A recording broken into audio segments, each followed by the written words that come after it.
श्री शिवाय नमस्तो।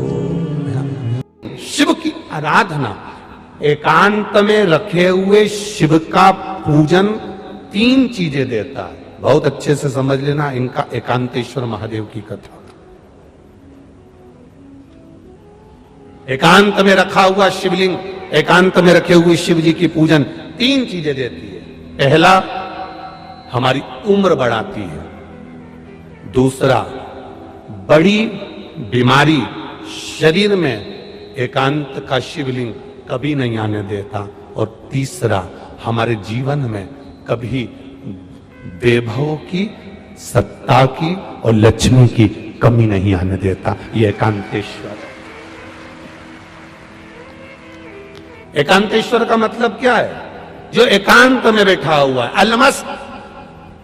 ऊपर छांव है नहीं है, मंदिर के ऊपर शिखर है नहीं है तो भी ठीक, नहीं है तो भी ठीक। ओटले पर शिवलिंग रखा है, अकेला बैठा है, ना तो पार्वती उनके पास में बैठी दिख रही हैं, ना कोई बैठा दिख रहा है, ना गणेश जी दिख रहे हैं, ना कार्तिकेय दिख रहे हैं। बैठे हैं तो ठीक, नहीं है तो अकेला नंदी सामने बैठा है और शिव जी का शिवलिंग रखा है।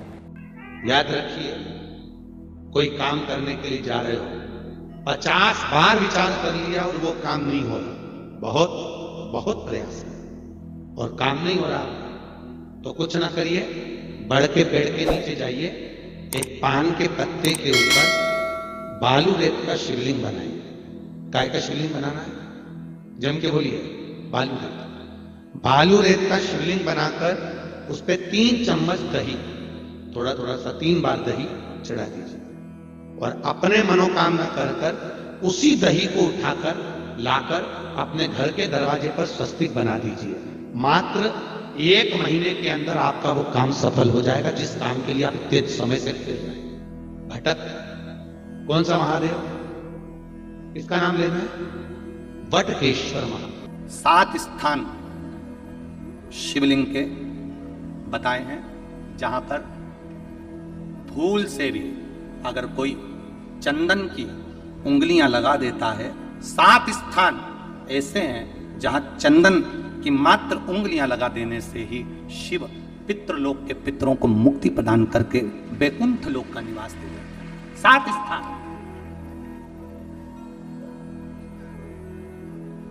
और वो 7 स्थान जो चंदन के बताए गए, पहला, भगवान देवाधिदेव महादेव के शिवलिंग पर चंदन का लेपन।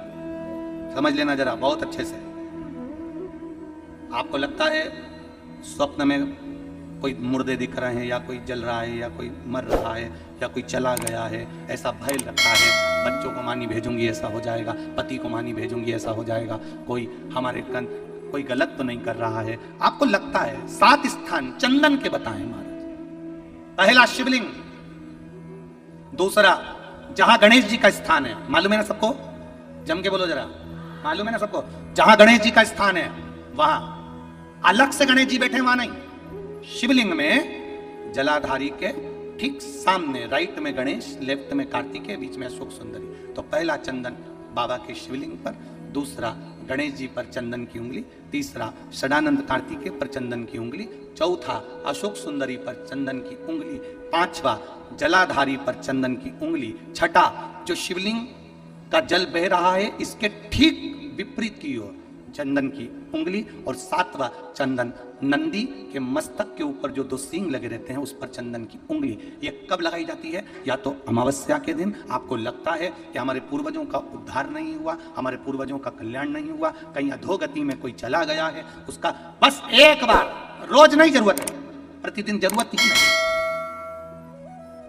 महीने में एक बार अगर अमावस्या के दिन भी आपने चंदन के थोड़ा सा चंदन अगर मेरे देवाधिदेव महादेव को 7 स्थान पर समर्पित किया है, चंदन भगवान को अति प्रिय होता है। और चंदन ही एक ऐसा होता है जो पितरों को भी प्रिय होता है, जिसका स्पर्श मात्र लगने से पूर्वजों का कल्याण हो जाता है। वो चंदन का भजन, उसका स्मरण खाली नहीं जाता। 7 जगह पर चंदन का लेपन कर देने से हमारे पूर्वजों का भी उद्धार हो जाता है, क्योंकि वास्तु दोष, पितृ दोष, काल सर्प दोष, ये सब शिव मुक्त कर देता है। औखड़ी है।